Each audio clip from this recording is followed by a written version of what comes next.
kayamanan sa langit. Ganito po ang nakasado sa ating banal na aklat. Huwag kayong matakot, munting kawan, sapagkat ikinalulugod ng inyong Ama na ibigay sa inyo ang kaharian. Ipagbili ninyo ang inyong ari-arian at mamigay kayo sa mga dukha. Gumawa kayo ng mga lukbutang hindi naluluma at mag-impok ng kayamanan sa langit na hindi nakukulangan, sapagkat do'y walang makalalapit na magnanakaw at walang makapaninirang tanga. Sapagkat kung saan naroroon ang inyong kayamanan, ay naroon din naman ang inyong puso. Eto ho, ang nilalaman ho ng kayaman sa langit, ang pag-iimpok pala ho natin, hindi ho yung dito sa lupa na kinakain at nasisira, yung palang hindi dapat nasisira. Kuya Joe, ano po ang inyong paliwanag ho tungkol dito para ho makarating sa ating tagapakinig?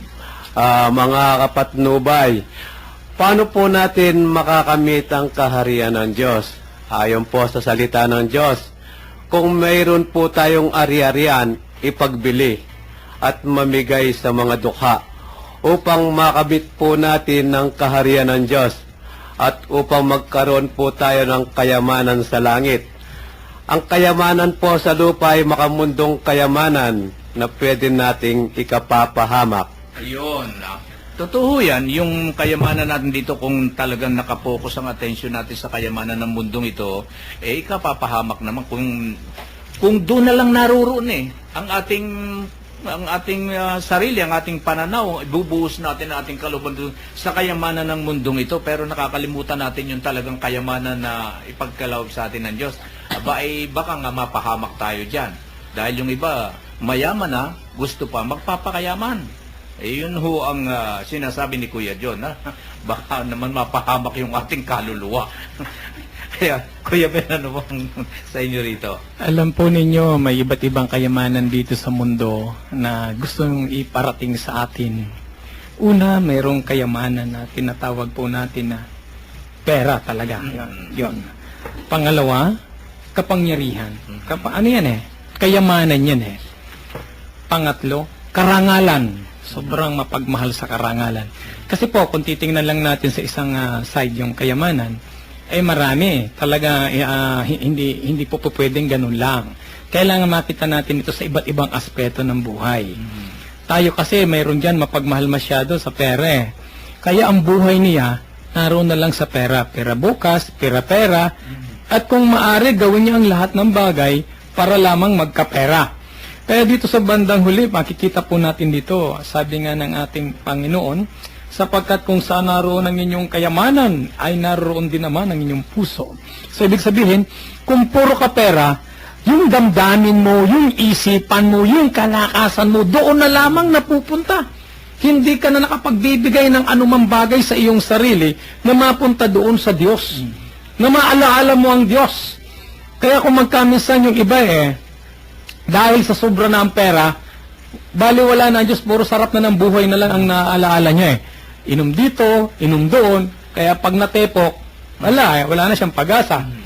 So, ito naman pong pangalawa na kayaman, ito yung kapangyarihan lalo na sa kapanahonan ito, Kuya Joe, Kuya Bert, Kuya Men, napakarami na masyado ang tinitingnan nilang kayamanan, yung talagang ayaw nang umalis Ayaw nang umalis sa poder. Maraming ganyan ngayon Maging kongresista, gobernador, ay kuminsan buong pamilya nila, gusto nga nila lahat may kapangyarihan para hawak na nila. Yun na ang nasa puso nila. Yun ang yung plano nila sa kanilang sarili.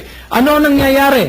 Dahil dito sa kanilang pag-aangad na puro kapangyarihan, wala na rin sa kanila ang Diyos. Pangatlo, marami naman sa atin na puro karangalan. Sobrang sikap nila na laging makita, maging tanyag, maging kilalanin sa buong daigdig. Pero nakakalimutan nila na mayroon dapat kilalanin. At yun ang mas mataas. At yun ang dapat niyang paghandaan sa kanyang buhay. Yung kilalanin, yung magbibigay sa kanya ng higit sa kayamanang tinatanggap natin dito sa mundo.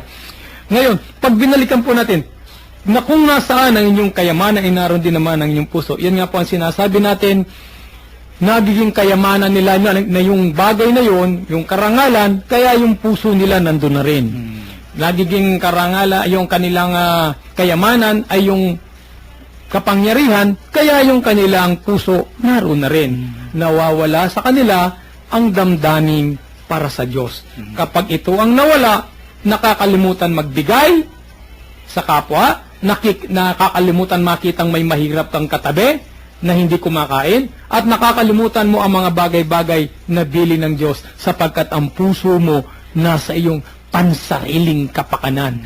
Puro kayamanan sa pandaigdig, kayamanan sa mundo ang ninanais lamang ng isipan mo at ng iyong puso. Amen.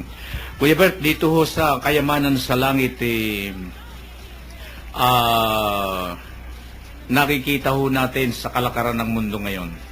Sa kalakaran ng mundo ngayon, ang pinagtutuunan ho ng pansin ng tao ay kayamanan ng mundo Hindi ho yung kayamanan sa langit. Bagamat napakaraming mga tao ang batid naman natin na talagang lumalapit sa Diyos. Pero hindi pa rin ho maipagalis na kung bakit ho nananaig pa rin yung kayamanan at yung mga rangya ng mundong ito. Ano ho kaya ang lalim ng aral na gustong iparating ng Diyos dito sa atin bilang isang tao na mananampalataya sa kanyang kapangyarihan? Ano nga ba yung kayamanan sa langit? Di ba? Pero naka-attract sa akin, Kuya Min, itong unang talata No? Tingnan mo lamang, huwag kayong matakot, munting kawan, sapagkat ikinalulugod ng inyong Ama na ibigay sa inyo ang kaharian. Ito ang hinahangad ko, Kuya Min, kaya nandito tayo Itong kaharian na ito. Ayaw ko ng pera no?